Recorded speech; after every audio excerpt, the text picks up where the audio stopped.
এই ডিমটার মধ্যে ক্র্যাক এসে পড়েছে যে হালকা। Hello my dear viewers, welcome to my YouTube channel. আমার নতুন একটি ভিডিওতে সবাইকে স্বাগতম। সবাই জানেন যে আমার এই সুন্দরী এটাকে আমি আলাদাভাবে রেখে দিয়েছি, আর এটা কিন্তু বেশ বড় বড় ডিম পারে, কিন্তু এটার একটা খুবই বাজে অভ্যাস হলো এটা বাচ্চা বাঁচাতে পারে না, আবার অনেক সময় তা দিয়ে বাচ্চা বের করতে পারে না ডিম থেকে। তো এবারও সেটাই হয়েছে, দুইটা ডিম পেরেছে, দুইটা ডিমই মাসাল্লাহ জমেছে। তো দুইটা ডিম ওদের কাছে না দিয়ে আমি নিচের এক জোড়া কবুতর আছে তো ওদের কাছে দিয়ে দিয়েছি, কারণ ওরা কিন্তু বাচ্চা মেরে ফেলে, তো ওদের ভাগ্য খারাপ। তো এবার পরীক্ষা করে দেখবো যে বাচ্চাগুলো ৩ দিনের সময় বাঁচে নাকি বাঁচে না। তো যদি এমনটা হয় তাহলে এই মাদিটাকে আমি জবাই করে খেয়ে ফেলবো বা বিক্রি করে দেবো, কারণ এটা একবারও বাচ্চা বাঁচাতে পারে না, বাচ্চা মারা যায়।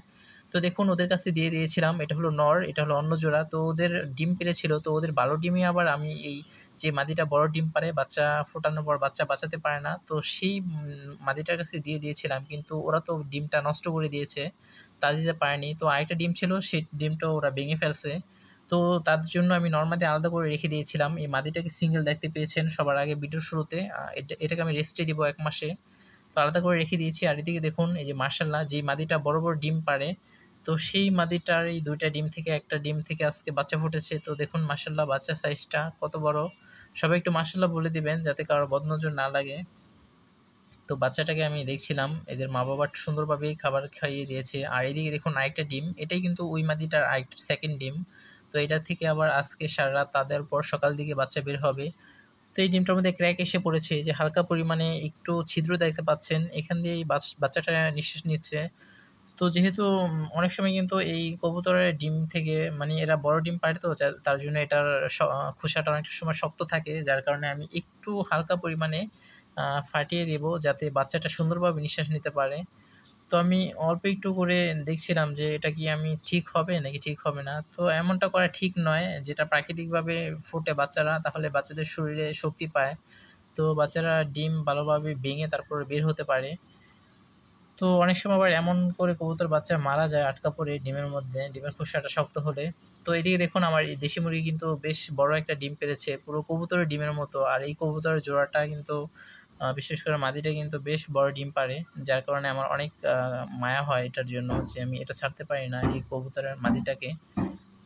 তো দেখুন এই বাচ্চাটা কিন্তু ভেতরেই আছে। আমি অল্প, অল্প করে একটু ডিমের খোসাটা ফাটিয়ে দেব যাতে বাচ্চাটা নিঃশ্বাস নিতে পারে আর খুব সহজেই বের হতে পারে। তো কতক্ষণ পর আমি আস্তে, আস্তে আলতোভাবে এরকমভাবে হালকা করে ফাটানোর চেষ্টা করছিলাম। কিন্তু এক পর্যায়ে দেখি যে কবুতরের এই ফাটানো অংশ থেকে হালকা ব্লাডিং হচ্ছে, মানে রক্ত বের হচ্ছিল। তার জন্য একটু ভয় পেয়ে গিয়েছিলাম। কারণ এরকম ডিম থেকে যদি রক্ত বের হয় অনেক সময় কিন্তু বাচ্চা মারা যায়। তো আমি এরকম করাটা ঠিক হয়নি। আপনারা কেউ এমনটা করবেন না। যে বাচ্চা বাঁচবে এগুলো ডিম ভেঙেই সুন্দরভাবে সুস্থভাবে বের হতে পারবে। আর যেটা মারা যাবে সেটা কিন্তু ডিমের মধ্যে আটকা পড়ে মারা যাবে। তো যাই হোক, যেটা প্রাকৃতিক নিয়ম, প্রাকৃতিকভাবে প্রকৃতির নিয়ম সেটাই করা উচিত আর সেটাই মানা উচিত। তো দেখুন এরকমভাবে আমি করতেছিলাম আর দেখি যে রক্ত বের হয়ে গেছে। তারপর আমি কবুতরের এটা বেশি আর ভাঙিনি। এক পর্যায়ে আমি রেখে দিয়েছিলাম। অনেক সময় নিয়ে আমি এমনটা করছিলাম। তো খুবই আলতোভাবে করছিলাম। এক পর্যায়ে আমি হালকা একটু ফাটিয়ে দিয়েছিলাম যাতে বাচ্চাটা নিঃশ্বাস নিতে পারে। তারপর এখন আমি রেখে দিব, কারণ ব্লাডিং হচ্ছিল কিন্তু ডিমের মধ্যে।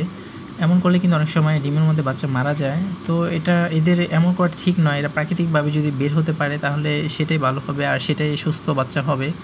আর এমন করে ফাটিয়ে দিলে কিন্তু অনেক সময় ডিমের মধ্যে মারা যায়।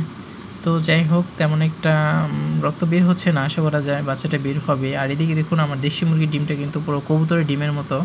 কবুতরের এই মাদিটা বেশ বড় বড় ডিম পারে, তার জন্য আমার খুবই পছন্দ। কিন্তু এরা তো বাচ্চা মেরে ফেলে। তো যাই হোক, আজকের ভিডিওটা এই পর্যন্তই। সবাই ভালো থাকবেন। আল্লাহ হাফেজ।